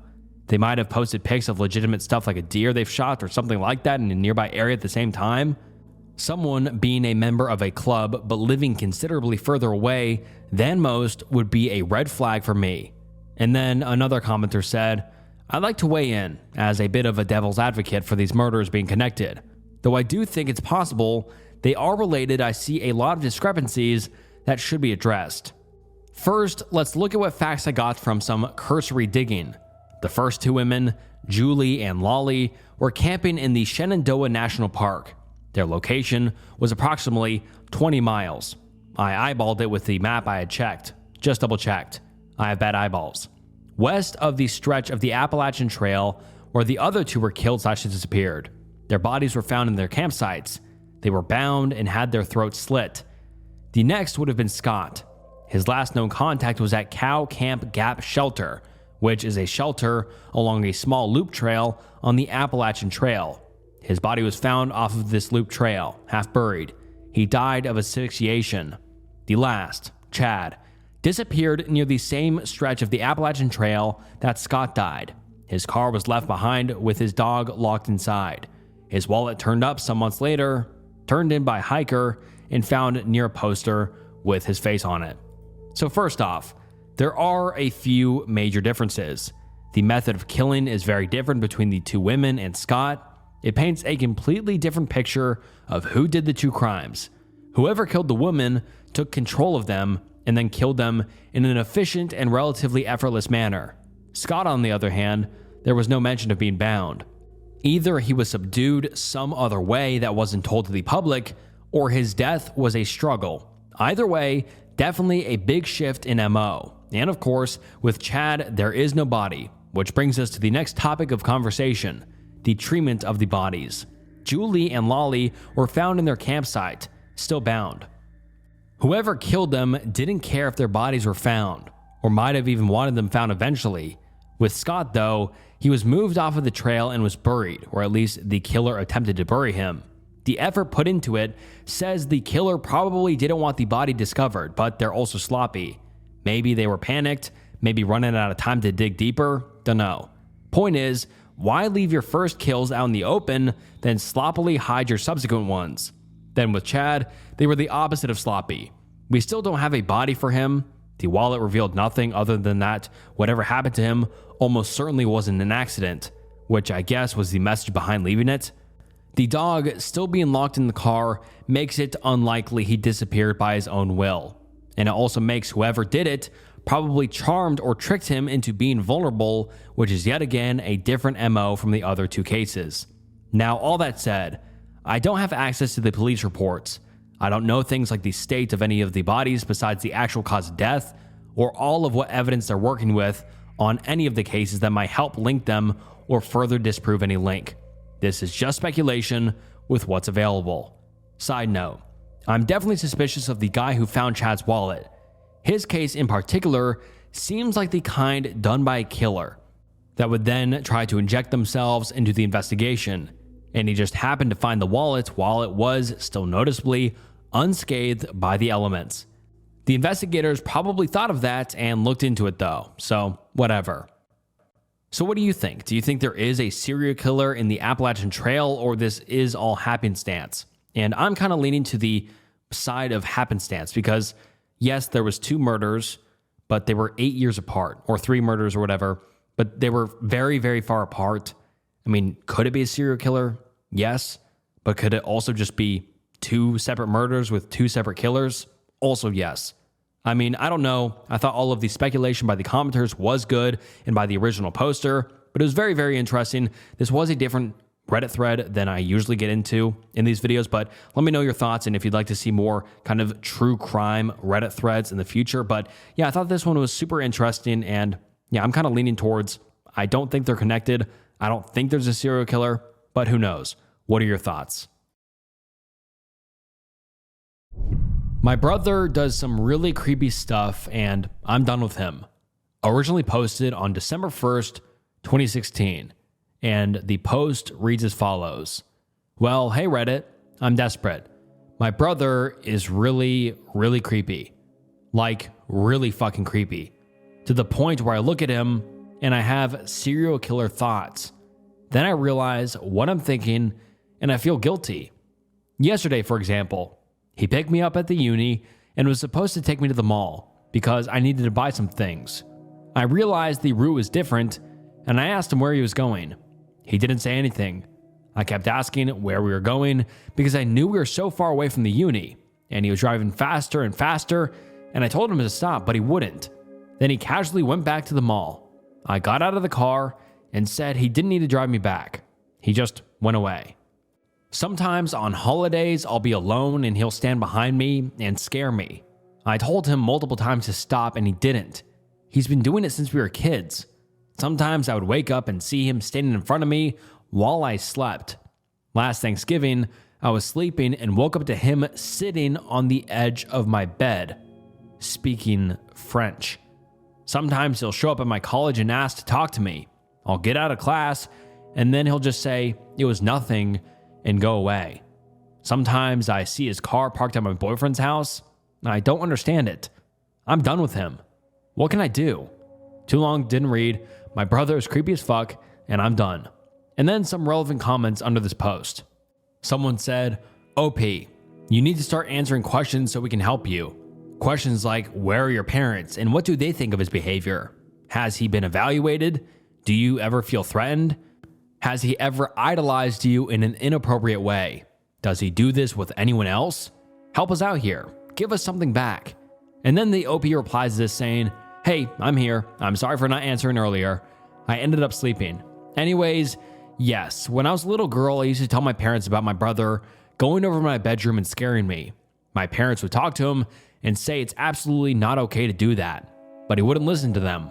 My parents also took him to a therapist when he was a kid to see if there was something going on, but no, nothing. He kept doing it as I grew up, except that he became creepier, like the things I mentioned in the post. There was one occasion where I was on a trip in another country, and he showed up at the same place I was. Instead of being excited by his presence, I was just so tired about it. So I asked him, what are you doing here? And he said, I'm just enjoying France. You're the only one who can appreciate this beauty. I couldn't do anything, so I ended up accepting it. He does have a girlfriend, and no, he doesn't act that way with her. He doesn't act this way with anyone. He has a good job. I don't live with my parents, nor does he. Another commenter asked, wait a second.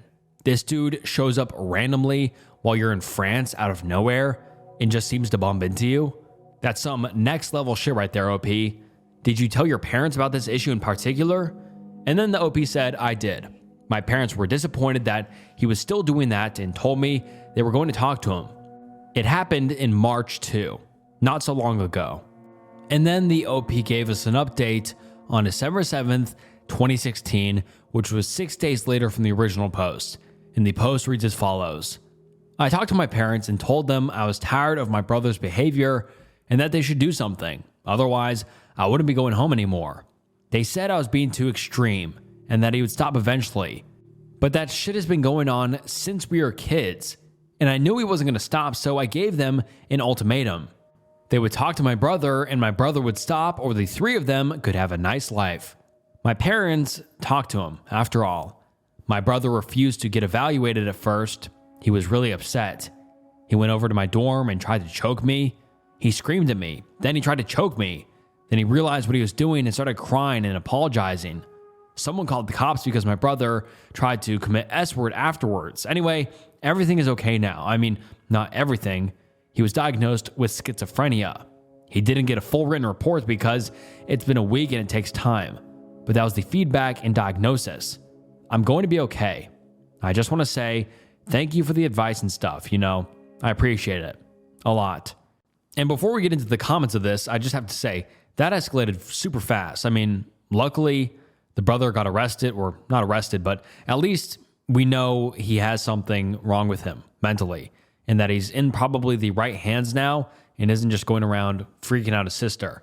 But anyways, let's get into the top comments.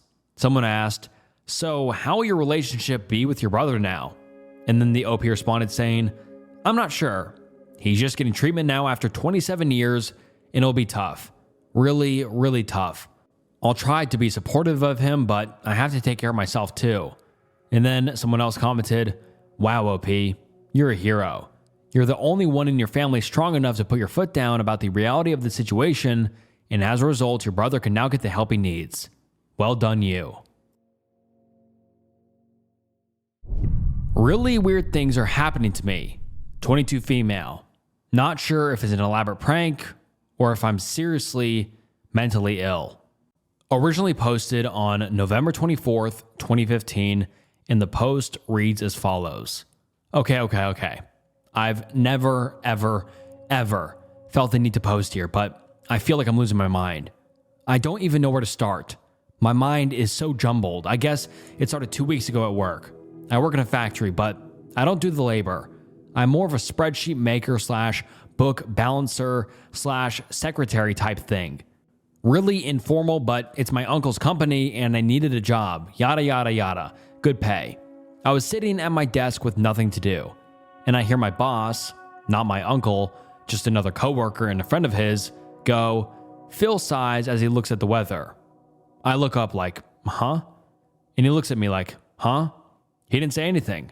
I was like, that's weird, but oh well, anyway. And then the next day, I was talking to some coworkers on the floor, asking them work stuff.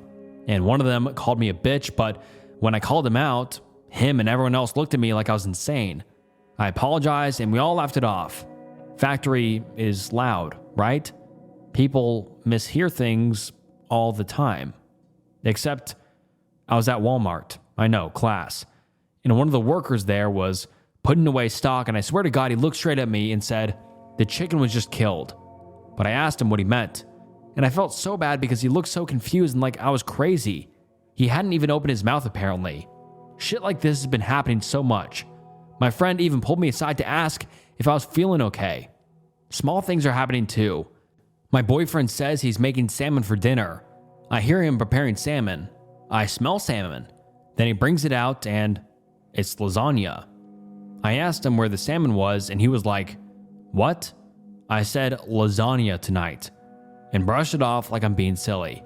I could have sworn this was one shirt I owned was green and not teal. Shit is changing and people are saying stuff, but they're not. People are narrating their lives sometimes. There's no way my friends could be pranking me. Not when random people on the street are doing this too. I'm so scared. I don't want to be thrown in a mental hospital. Not trying to offend mentally ill people, I'm so scared. I feel like my mind is slowly melting. And then some top comments on this post read as follows. Someone says, you should go to the doctor. Not just because there might be a physical or mental issue going on, but that needs to be addressed. But also so you can get an answer of what is going on. Don't keep yourself in limbo. That will drive you insane. Doctors aren't your enemy. And even if there's a mental issue going on, that doesn't automatically mean you get thrown into a mental hospital just like that. You've probably been around more people with mental disorders than you realize. And the vast majority of them can live a relatively normal life and live independently with some medical and or psychiatric help. Go to the doctor. They are the professionals here. And then the OP responded saying, thank you. I'm in Canada and I made an appointment with my doctor. It'll be a week before I see her though. I can't believe how much this blew up. It happened again last night. Boyfriend said he was going to the bar. I shower and come out and ask why he's still here. Because I live here? I thought you were going to the bar. No? Maybe I'll go to the ER if this keeps happening. Another commenter said, not to terrify OP, but this happened to my mother as well, and it was a brain tumor for her. This seriously calls for a doctor as soon as possible. Another commenter said, yep, sounds pretty similar to a friend. Go get it checked. It's scary. But my friend, she's doing a whole lot better now.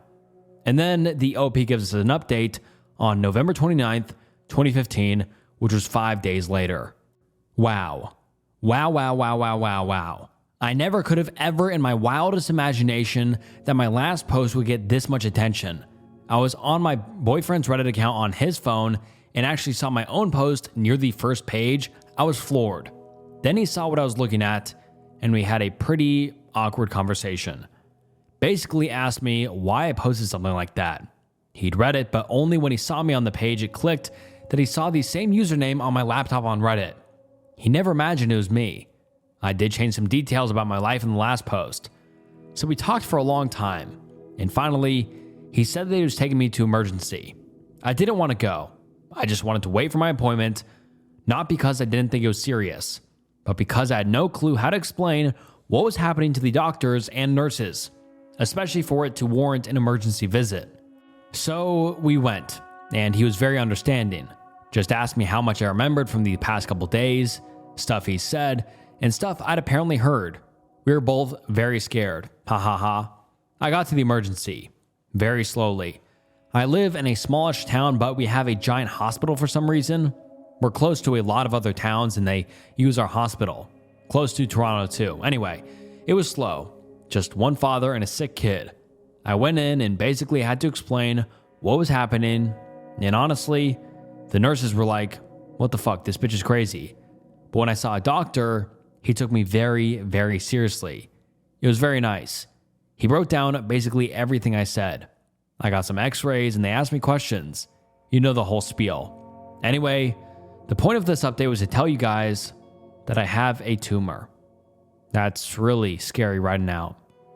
But I have a tumor in my brain. It hasn't sunken in yet that tomorrow my brain is going to be under the knife. I don't want to share more because I've gotten a lot of messages from people who are like guessing my name and where I'm from. Apparently I remind people of their friends or crazy exes. I'm scared to miss work, but my boss was more than understanding. He sort of looked at me like I was insane when I asked how long I should be out of work. I don't know, I need to pay rent. We'll figure it out. Thank you all for your love and support. I will update whenever I remember to. I am scared, but alive. And wow, what a scary update for the OP to give us. And sadly, we didn't hear back from the OP for a long, long time. People thought the worst happened, but guess what? She updated 10 years later. Update, April 18th, 2025. Am I allowed to make an update here? I don't use social media much anymore, and Reddit looks completely different than the last time I logged in. My friend sent me this basically immediately after it was posted asking if it was me. It was so long ago. I kind of cringe seeing how I wrote it, but I'll give myself some flack because I was young and going through a terrible time. That boyfriend didn't last long. He bailed when he found out how long my recovery would be and what it entitled. I moved back in with my family, who are all nurses and caregivers, so it was really the smoothest recovery I could have had. I did years of therapy, both physical and mental. I did eventually end up losing my factory job, but that honestly wasn't their fault. Admittedly, I no-showed to work a lot and was spiraling for a few years, but I eventually landed on my feet, found my dream man, lumberjack type, sorry for being a Canadian stereotype, and his mother had gone through almost the same thing I did when she was younger, so we really bonded over that. I won't say I'm having a perfect time. Life is life. I'm child-free, have a job I tolerate, have money to spend on my friends and family, and am generally very happy. I keep off social media because I already survived a brain tumor. I'm not looking for more. And for Americans who are going to ask, yes, it was free. And wow, what an unexpected update. I mean, no one was expecting an update from the OP after 10 years, but yeah, pretty recent post just a few months ago as of the time of recording, but it's great to hear the OP made it through. And even though it was a hard recovery and therapy time, I'm super glad to hear that she's doing all right and has a great relationship with her family, boyfriend, etc. I mean, that first post was just terrifying. Her imagining her coworkers and other people just saying things to her and thinking she was going crazy. Thank God she saw a doctor because, I mean, some people would just let that keep going. They're like, I don't want to go to a psychiatric institution or a mental hospital, but this is a great kind of lesson for everybody watching. If you are going through something similar, go to a doctor. It's way better to go to a doctor, get diagnosed, get yourself figured out, than just let it happen because who knows? It could be a literal brain tumor. So if you ever are wondering why you feel weird, might as well go to the doctor. It won't hurt. It's way better to be safe than sorry. Very happy end of the post, but yeah, terrible that she had to go through it, but luckily it ended on a good note. On to the next one. Ex-boyfriend stalks OP to another state. My 28 female ex-boyfriend, who's 37 male, from years ago followed me to another state and came into my work yesterday. Originally posted on the 12th of September 2022. Throwaway account because I'm paranoid of him being able to track this down somehow. Names/locations are changed. Sorry for the novel length post. Feel free to skip the background. So Andrew was my first real boyfriend. I was with him from 2015 to 2016. When we got together, I was 21 and he was 30, which I realize now is a huge red flag, but at the time, I didn't know any better and didn't have anyone in my life to go to for advice or support. The whole relationship was a real trash fire. He was very controlling and treated me like shit, and I always just thought it was my fault for not being a better girlfriend. Eventually, I found out that he was cheating on me for pretty much the whole time we were together. I confronted him about it and demanded that he stop sleeping around with other girls. He told me that I was a stupid, immature child for expecting our relationship to be monogamous because men aren't built like that. I'll never forget that exact quote, and said that I had no right to tell him what to do. In the middle of arguing with him about it, he said he was done with me and just blocked me on everything. Getting dumped this way really messed me up, especially because at this point in my life, he was pretty much the only person that I even talked to, even though he was the one that cheated. I thought the relationship ending was my fault for being too clingy and not mature enough to understand adult relationships. And then the worst part was that for the next 6 months or so, he would get random girls he was with to send me photos and videos of them in bed together. Or I assume he was getting them to do it because it looked like the messages were coming from their numbers. Maybe he was using random accounts, I don't know. Obviously, this really upset me. It made it harder for me to move on. I know how stupid it sounds because he was obviously such a douchebag, but it took me a long time to get over him. Honestly, the reason that to this day I haven't had any other serious relationships is because my experience with Andrew really turned me off from dating anybody. But anyway, all that stopped eventually, and a couple of years later, I moved to a completely new state. I don't really stay in contact with anybody that I knew during that part of my life, so I haven't heard from Andrew or heard anything about what he's been up to since maybe 2018. Current situation. Yesterday, I was at work when my boss came in the back of the shop and told me that a client was asking for me. I don't want to say exactly what I do, but it's a creative industry where artists have their portfolios online, so it's typical for someone to come into the shop and ask for a specific artist. So I go out to the front and see that the client is Andrew. I was shocked and for some reason embarrassed that he was there to see me. I don't know why, but I just defaulted into customer service mode and asked what I could help him with. Andrew said that he missed me and wanted to talk to me. So he looked me up and saw that I was in Colorado, so he came to see me.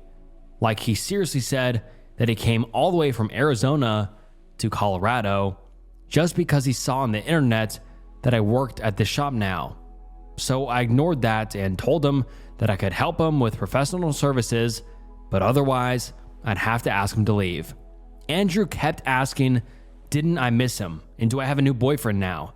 I just kept asking him questions from our new client checklist and pretending like I didn't hear anything else he was saying. After a couple of minutes, my boss came back out and asked if everything was okay. I explained to him that this is my ex-boyfriend and that he seems to be here for personal reasons only. So my boss told him that if that's the case, to please leave and furthermore, not to come back. Andrew seriously looked like he was going to cry, which was very unsettling to me because I've never seen him be emotional like that, but he left without arguing. My boss went outside and watched him leave to make sure he didn't hang around outside. He came back in and asked me if I wanted him to call the police, which I said I didn't think was necessary. He said okay, but that if I changed my mind, to let him know because he'd back me up and say that Andrew had been trespassing and harassing his employees.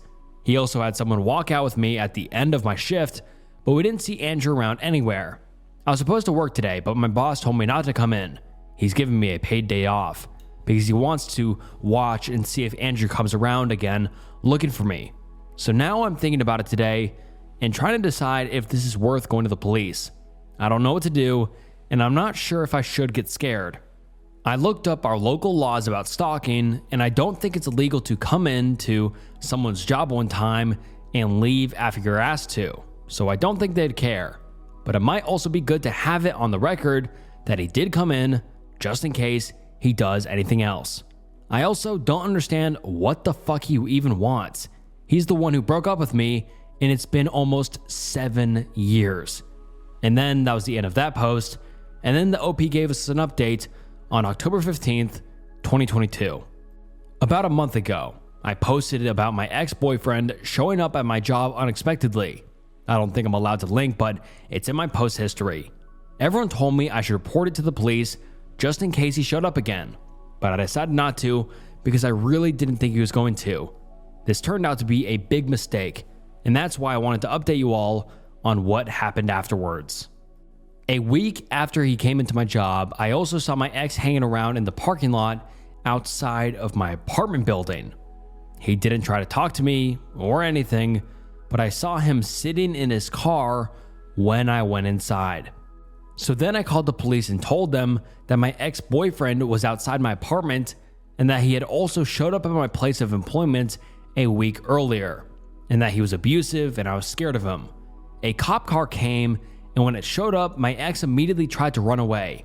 Like he got out of the car and tried to run away down the street. So the cops stopped him and put him in handcuffs and searched his car.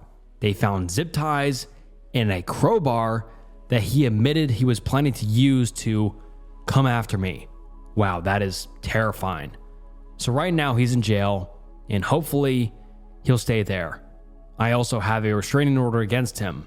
Apparently, that triggers automatically when someone is arrested for a violent crime against you. But anyway, I wanted to share this so that other women won't make the mistake I made. If someone makes you even the slightest bit uncomfortable, go to the police. I am lucky that I just happened to see my ex before he had a chance to do anything to me. It's still unclear to me whether he came to my state with the intent of coming after me, or if that was what he decided to do because he didn't like how I acted when he came into my job. But either way, I should have gone to the police in the first place. And then someone comments, "May I suggest you move, please?" And then the OP responds saying, "I'll probably have to. It's okay for now because he's in jail, but if/when he gets out, I don't think I'll feel safe enough knowing that he knows where I am." And then another commenter said, "Was he following you home after work? And that's how he knows where your apartment is? This is terrifying to think he might have been watching you for a while. I am so sorry you were going through this, and I'm so glad the police helped you. Sending all my good vibes that it gets put away." And then the OP responds saying, "That's what I think must have happened. Yes." And then the final question we're going to get into is, do you know how he found your address or where you worked? It would be best to figure that out and plug that hole before making your next move. And then the OP responds saying, "I know that he found out where I worked because of my professional portfolio online. And then I believe that he figured out where I live by following me home from work." How scary is that? Such a scary post, and it's terrifying that the police found zip ties and a crowbar inside of his car. I mean, how damning of evidence is that? And it's even crazier that he said he was going to go after her. It's not even like, "Oh, well, I was just hanging out here." He literally said he was going to go after OP. Such a scary story. And for all the girl watchers out there, or all the girl viewers out there, be careful with who you trust and, bad vibe, and boy watchers for all that matters. Boy and girl. If your ex or whatever is being crazy, it's better to be safe than sorry. Call the police. And we've had that kind of lesson throughout this video. If you feel the need to go to a doctor, go to the doctor. If you think something is weird, call the police. But that would be the last Reddit thread we are getting into today.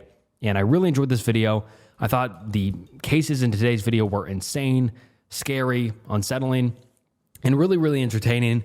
And this video was long, much longer than I expected. Yeah, 2 hours long about. So thank you guys for watching to the end of the video.